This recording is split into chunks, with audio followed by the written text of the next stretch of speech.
Welcome to the fourth episode of our podcast, The Diary of a CEO Couple. Today we are talking about Gen Z. And how they behave in the corporate world. So Gen Z in the corporate world. Or like for the thumbnails and for the algorithm, how lazy is Gen Z? That's right. Okay, so I just recently came across an article. We wanted to talk something different. Maybe we do it in the next episode. Today, I came across this article very recently, a few minutes ago, where there is a future trend expert, a forecaster, talking about Gen Z in the corporate world. And it was an interview. And I thought, yeah, that's quite interesting. So we are talking about that. So without thinking about it, what's your impression on how Gen Zs are working nowadays? I mean, it's quite interesting, right? When we go and see how the younger companies work, like the podcasts work, social media is a big sales funnel for a lot of companies these days, and these guys are super smart, right? They are super informed, and this is where they help a lot. On the other hand, you have the old structures of a lot of companies, especially in the bigger companies, where are structures which are set in stone, and this can be very frustrating for someone who already knows, you know? These people come very fresh, full of energy, very young on the market, and they want to do something. They don't want to work just 8 hours in the corporate world, just go like their 9 to 5 job, sitting in the office and check some Excels, right? Yeah. That's not what they are aiming for. They want to have a purpose. They want to have more freedom, and they challenge a lot of, traditional thoughts or traditional systems that have been working well before. And I think that makes it quite hard to work with them. But on the other side, it's always important that you don't neglect their point of view, because they are the next generation. They're the new wind. So whatever creativity or whatever they have on their mind, I think should be given more validation. Yeah, I mean, now we come already to the topic, like what they want, what they bring to the table. Why are people of Gen Z so important these days in your company to get successful? Because they're very smart. They know how to inform themselves about things, which a lot of people from other generations still had to learn. And now it seems to be it comes to them very naturally. So they can acquire information very easily. They grew up, they're digital natives, right? So they live in that very fast-paced world where they just any information is really on the palm of their hands. So they're very smart, they are independent, I would say, and creative. So where I have... What about you? Yeah, the point, or what I want to point out is, so Gen Z is very important for the corporate business now, because a lot of things are going digital. And as you said before, they are digital natives, right? So they are digital natives. They grew up with their fucking phone in the crib. And this helps a lot to understand how things work, how algorithm works, how social media works, what is trending, what is working, and why is it. On the other hand, they come in structures and they pointing out problems. Mm-hmm. And once you don't change it immediately, they going being upset, crazy, stop working. Yeah, they get very frustrated easily. Exactly. Yeah. This is basically my biggest point. And I see that in every generation, it's like that. If you look back, we were also like my generation, what is not Gen Z, was also upset by some decisions, and it was too slow for us when we talk to our bosses or to other entrepreneurs from the generation before. Mm-hmm. So we also had the feeling we're still humble enough to understand that we treat the system and the corporation and the corporate world with respect. Mm-hmm. I think that is in a lot of businesses missing, because this mindset is it's obvious that we have to change this. Yeah. Why are they not seeing it? These boomers are super old school. They don't know. That's why it's not working. Why should I put my power in that? Mm-hmm. All this stuff is, in my opinion, the wrong approach to change really something. So they basically get done, or it gets said, these people are either lazy or they are doing their own stuff and getting super successful. There are multiple success stories from this 18 years old multi-million-dollar companies, from an 18 years old, which is doing that, right? Drop shipping or small online business, because they have the drive, they have the energy, they have the power, and they have the knowledge. Mm-hmm. Yeah. Right. And I mean, there's this agency we just saw, which is just doing Gen Z. Yeah. And they are like, a lot of companies are actually understanding that they need Gen Z to understand how the market works and to reach this target audience, because it's a complete different audience to reach. You reach them in a complete different way. Yeah, it's basically instructions of how to reach Gen Z and how to market for them, because that's an entirely different way. Yeah. Compared to what we've seen before. So I feel when people are reaching out to Gen Z, they need Gen Z. The consumption power of Gen Z is growing and growing. And the market for Gen Z is getting bigger every day. So we have like the, how do you say it, woman quote? We have the quote of women in the business. So we want the percentage of women in the business. I think having also a Gen Z person in a position of their company leadership on the same level like the others would help a lot of companies to improve their business and to scale up faster. We don't need to think that, I mean, what Gen Z is missing is leading skills because they are young. So they need to learn that. They have maybe the basics of being a leader, but to train that, to get more patient, to understand how to talk to people, this will take time. For that, you have older generations which can step in, but especially for everything what is online, you should have someone in Gen Z who is like understanding the system, the business, and the online market, and be able to navigate. Are you agreeing? Yeah, I think overall, I definitely agree. What I do see is that both parties, to be able to make something like this work, that you said that the best option would be to have Gen Z and the boomers in the leadership position. I think for that to be working, both parties obviously need to be willing to work with each other. So the Gen Z would obviously need to be able to pivot a little bit. Mm-hmm. As well as the boomers who should be open to, fresh wind, new ideas, and also jumping on like bandwagons and challenging what, Gen Z is proposing. So it should be like harmonic in a way that it's like a nice interaction between the two. Yeah, I definitely agree. The problem I face is that there's a lot of fights going on between these generations because it's not clear what Gen Z wants. So what does Gen Z want in your opinion? I think they want more flexibility. I think also they just generally want to challenge things. And I feel sometimes they don't necessarily need a reason to do that. They just want to challenge it because they come in and have 1,000 new ideas and want to challenge like the status quo. Like, why is this happening like this? Why are we in the office from 9 to 5? Why are we working 40 hours a week? Why are we low on women quotes in a business? So all these things they're questioning, So I think they want answers to that. They want change, and maybe they want to, improve what they see is missing in the corporate world and generally also in society, I think. I mean, yeah. We have a lot of challenges there and fights, if you watch in Twitter, Reddit, or other social platforms where... Yeah, I mean, the corporate world is in a way connected to everything else, right? So it starts maybe in business and it moves over to all these other issues that they see. So next to flexibility, freedom, and challenging the status quo, what do you think is also important for them? In your opinion, not being Gen Z? Not being Gen Z. I mean, I think this is the pillars you just said are the core pillars, and I agree with that. The problem or the challenge for other generations in the first place is that questioning all the system is not getting annoying and holding the process. So it's like, sometimes it's good to stop and drive down and say, okay, let's overlook our system, overlook our company, questioning everything to make more profit or to make it better, to make the environment friendlier. I can agree with that. Sometimes it's definitely necessary, and especially for companies which are huge and have a lot of employees and work since 20, 30, 40 or 50 years in the same system.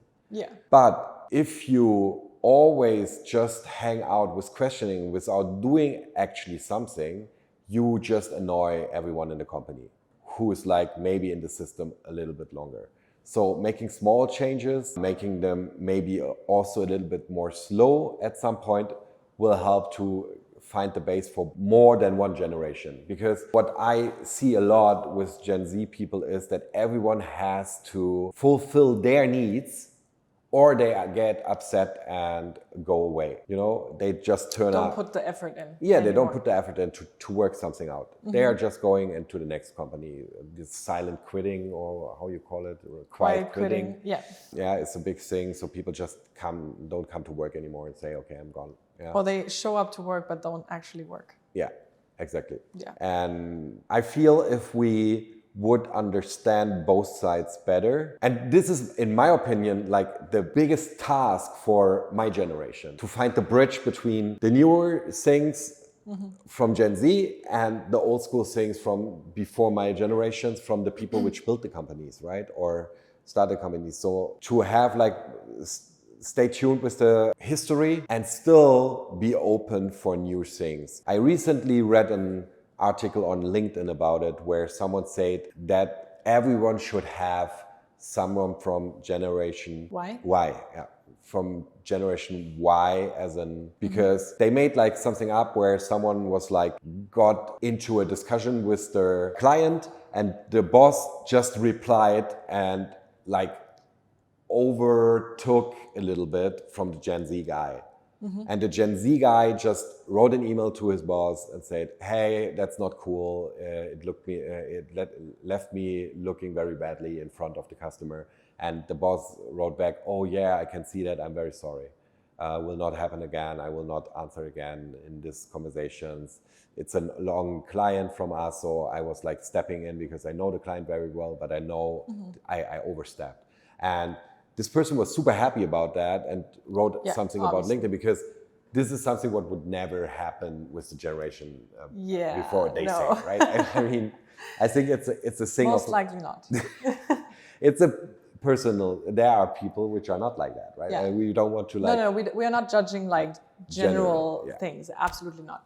But I mean, the vibe that you get from a generation, I would say, is more static for boomers. And then, so this is a really nice example where things work out. This is in this case with Gen Y, not boomers. No, it was just happy that's Gen Y. And the topic was everyone should have a Gen Y boss now. So it's like, you know, it's also that you just, I mean, I see that and I understand that. And I think really that's a big opportunity for companies to bring people in their early 30s in and let them run a division of the company or a company. And then to be leading the Gen Z. Yeah. I think that is actually a really good idea because millennials are the most likely to understand Gen Z better than boomers. And like this would be like a nice link.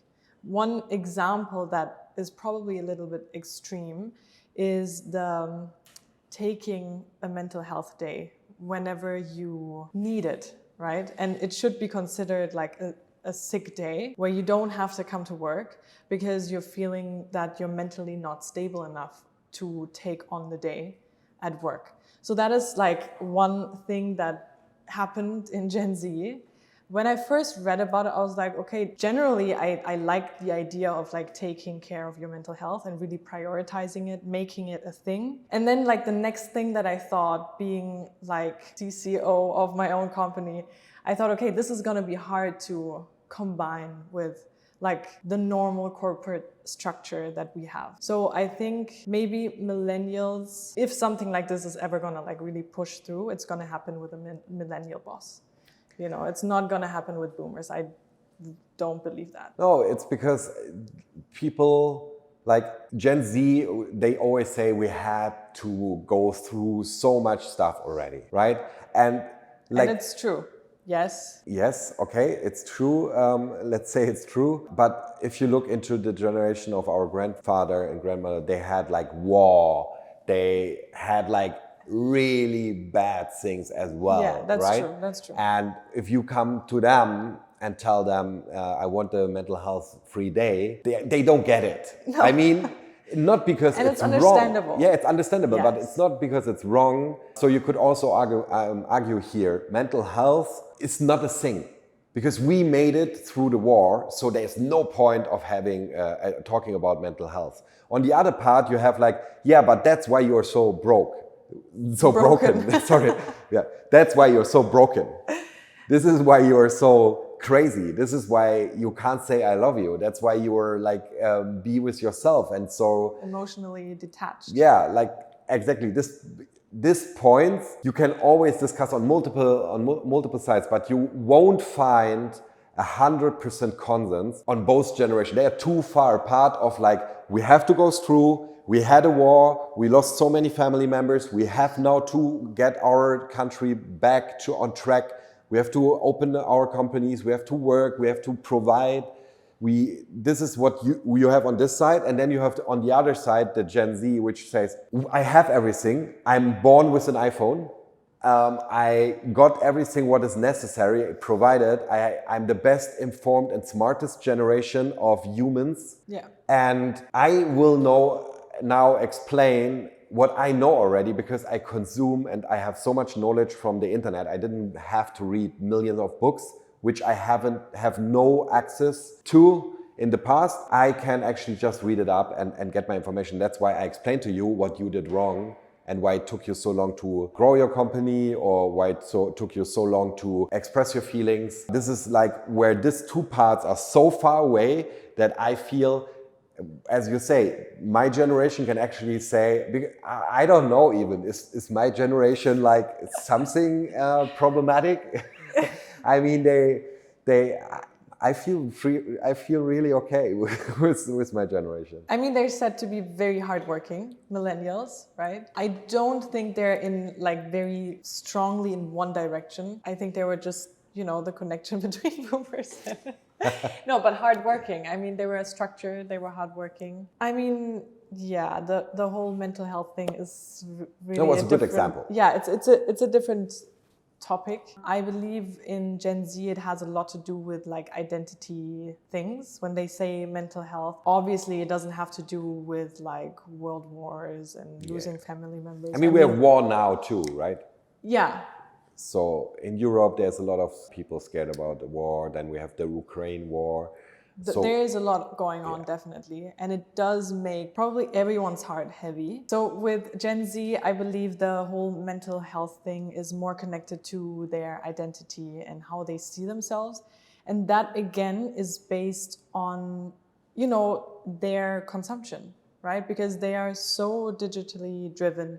They consume every day. They have so much more reach and also can consume so much more media from all over the world. So it's that part, I think, is quite tricky if you're like in your teenage years or just, growing up. You see information overload, but also like so many people, and the first thing that humans do, they compare themselves. Yeah. And I think that is super, super harmful. So I think, of course, it's not world war and all these really, really harsh things they have to battle, but they do have like their own battle to fight, which is also quite tricky.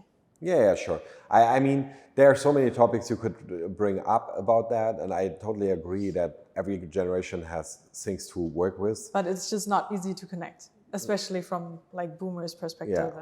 And I mean, we see this a lot of times when we talk to customers which are in their 50s or 60s, and they don't understand Instagram or TikTok, and you explain it, and then a week later you have to explain it again. And I see that, right? I mean, it's complicated. It's so much information. It's so changing, like on a weekly basis.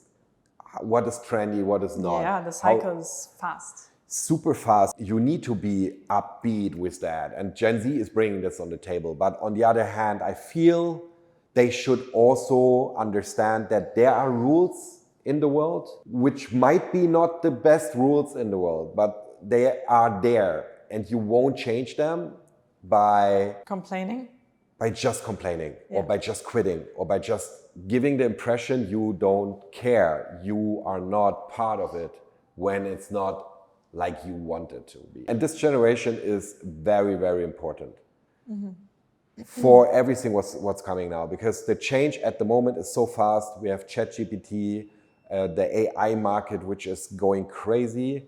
We have basically now everything online and connected, that we need people which are digital from the beginning, which know everything from what is digital and are interested in that. We need that on the market, we need this in the companies, but these people need also to come and say, okay, they are all structures, we will change them, but not with force.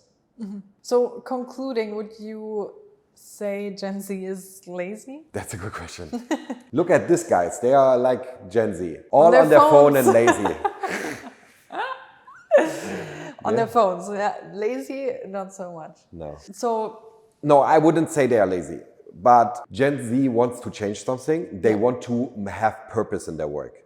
So if they don't see any development, any purpose, it actually makes sense what they do, they give up, they are out. So I feel you will not have a harder working generation in terms of what they bring to the table as well, in terms of knowledge, if they are motivated. Performance. So if you can motivate them, the performance will be the best performance from all generations. But you have to motivate them, otherwise they are out. So I would say they are definitely not lazy, but I think that a lot of people, especially in the corporate world, don't get them yet. So once they have the opportunity to get them, that's a big advantage. And I hope and I wish for Gen Z, for everyone in Gen Z who's watching, that you get a little bit more patient with other people, with me, with the older generation. With the older generation. With the older generation.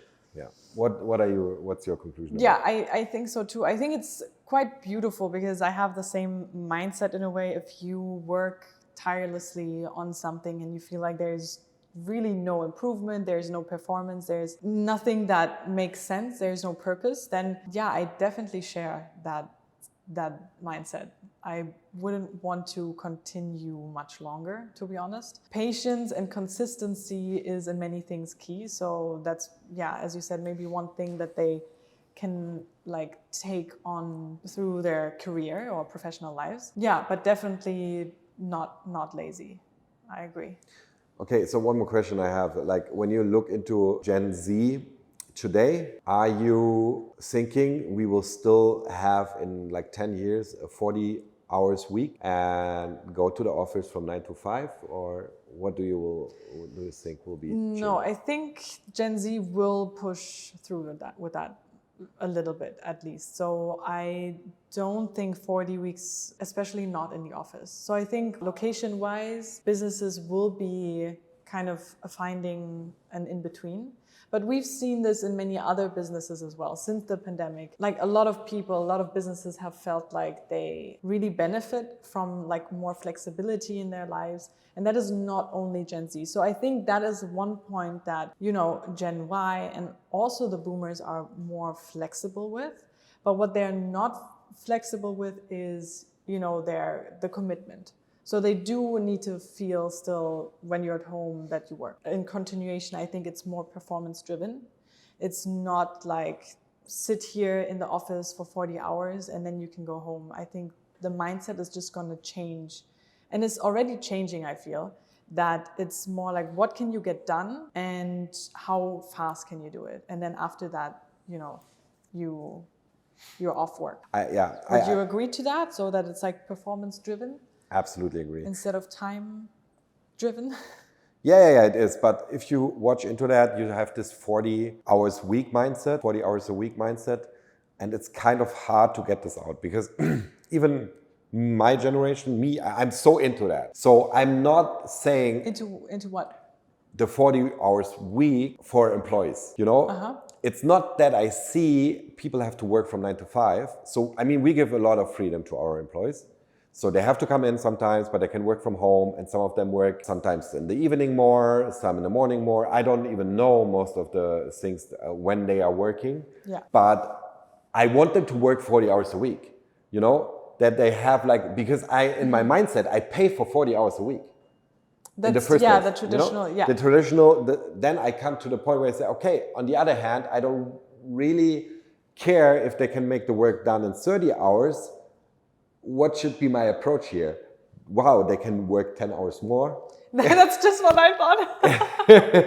Exactly. Or should it be cool? I'm happy for them. So they have like this 30, they have 10 hours more free time, but they have done the same amount of work. So when does it change that you are, as a business owner, as an entrepreneur, think, I want like from one person this amount of work, and however long this person needs, I'm fine with that. And as soon this person makes it in 20 hours, I get another person in, which I pay for 20 hours, 40 hours. And when this person gets it also done in 20 hours, it's fine. Both get like the money of 40 hours, but work just 20. Is that something I really like in my mindset? I don't think that you pay for 40 hours. I mean, I agree. I think this is the change that happens when the mindset, that performance-driven mindset starts. That kind of mindset that I pay for 40 hours stops. Because at the end of the day, you really pay for what they get done and how much they can help your business grow, right? Or get new clients in, or whatever it is that your business is, you pay for the performance. Yeah. And then I would say we should really be looking at the work-life balance that we always preach, that it's so important. Because if you just... I have no work-life balance. I have just work balance. If your employees are not happy with like a static schedule, then they're not going to stay long. Yeah, for sure. And then you're going to have trouble in the end. It's going to bite you. I agree. So I feel we have all to understand that we want to make something successful. And for me, it's like, in the first place, I don't need to make the most amount of profit out of one person. I think this is something I've learned for me to be happy with the situation. When someone says, hey, I have a wedding on Friday afternoon, I'm out, or I go to a doctor for 2 hours, or I need to chill, I'm not feeling well for 2 hours. I'm not thinking I need to squeeze out every single bit of energy out of this person to make the most amount of money out of it.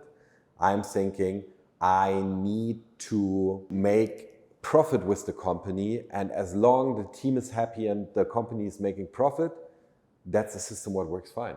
Yeah. And it doesn't matter if I have in the end of the year 1 million in profit or 1.2 million in profit. That will not change the... Not much. Yeah, it is 200,000, don't get me wrong, it's a lot of money, but it will not change your whole world, your whole life when you have that, right? But I feel when, especially you're a young company, you need people which are also able to do more than the 40 hours when it's required. When you have a client, you want to make this successful, and there is a 60 hours a week. That's also something.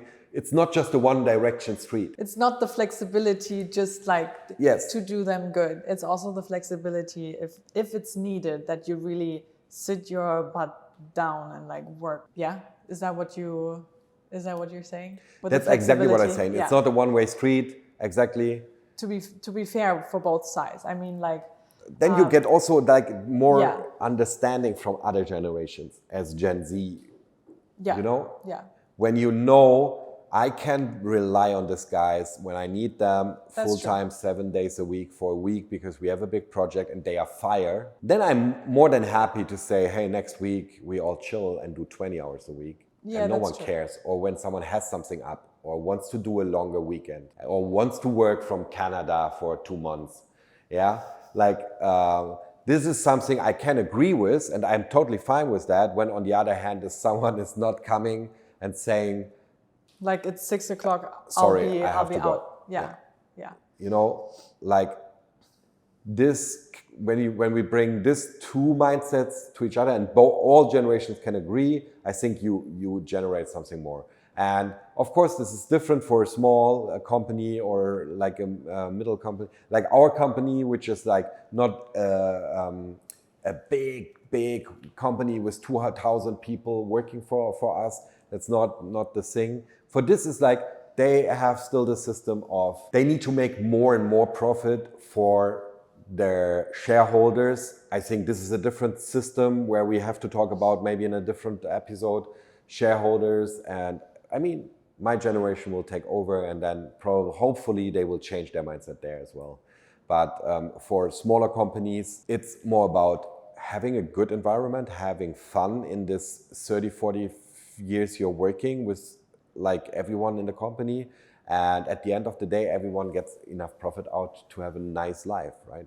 Yeah, absolutely. So concluding, I would say two things are really important. The keyword balance is probably really the word for it. So we have balanced in both sides, both generations and both in flexibility. So it's a give and take. It's not a one-way street. So it's all really about balance, collaborating with each other and listening to each other.